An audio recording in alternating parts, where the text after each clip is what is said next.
Bonjour à tous et bienvenue dans ce nouveau point météo, c'est Jumbo XM et j'espère que vous allez bien. Donc dans ce point météo, je vais d'abord un peu vous parler de la situation d'hier, qui était une situation plutôt exceptionnelle pour un mois de décembre, car il y a eu des orages. Il y a eu des orages qui ont sévi sur la France, dû à tout simplement à cette perturbation. Mais il faut savoir que c'est exceptionnel, on est en décembre, faut être réaliste, c'est pas normal.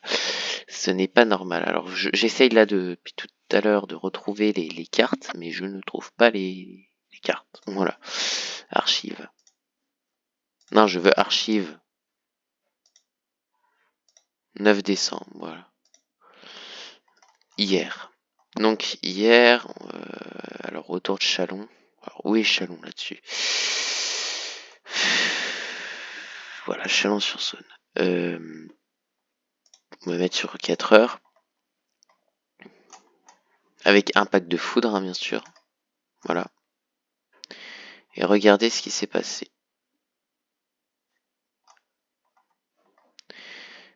Regardez ce qui s'est passé. Alors on va peut-être mettre à 23 heures. Hop. Il s'est passé tout simplement qu'il y a eu des impacts de foudre hier.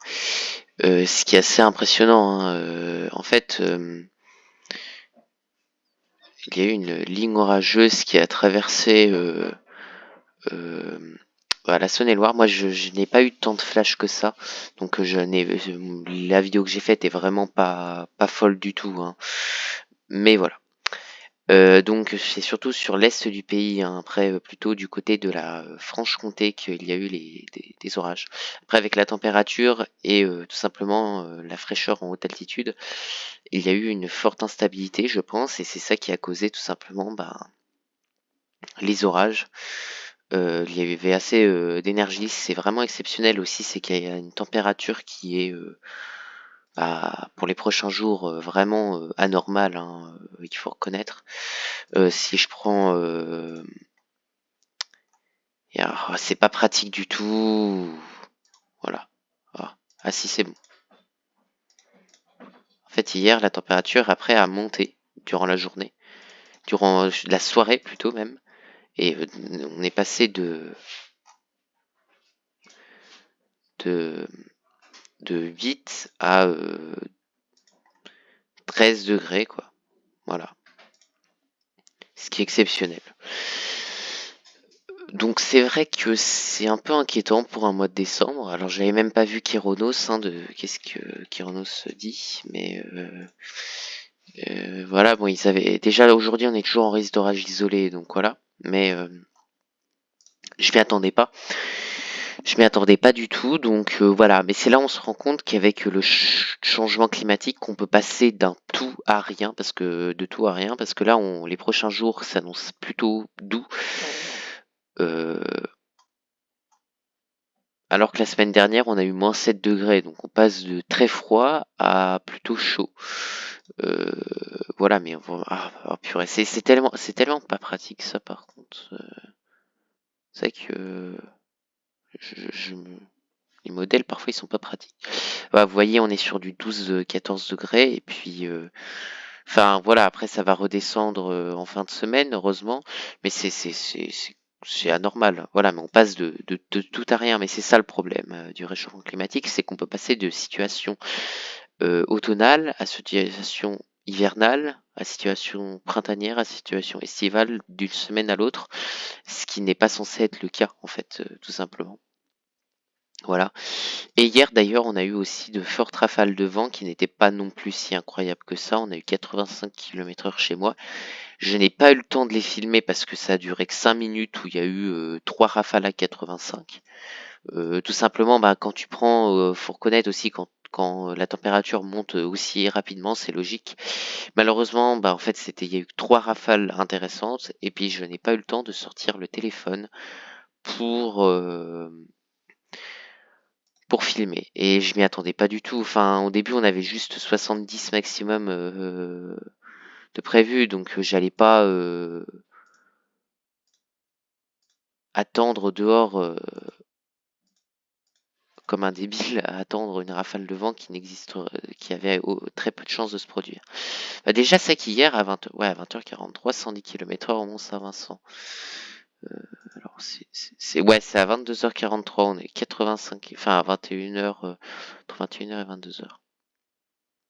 On a eu, 85 du côté de Châlons. C'est plutôt pas mal.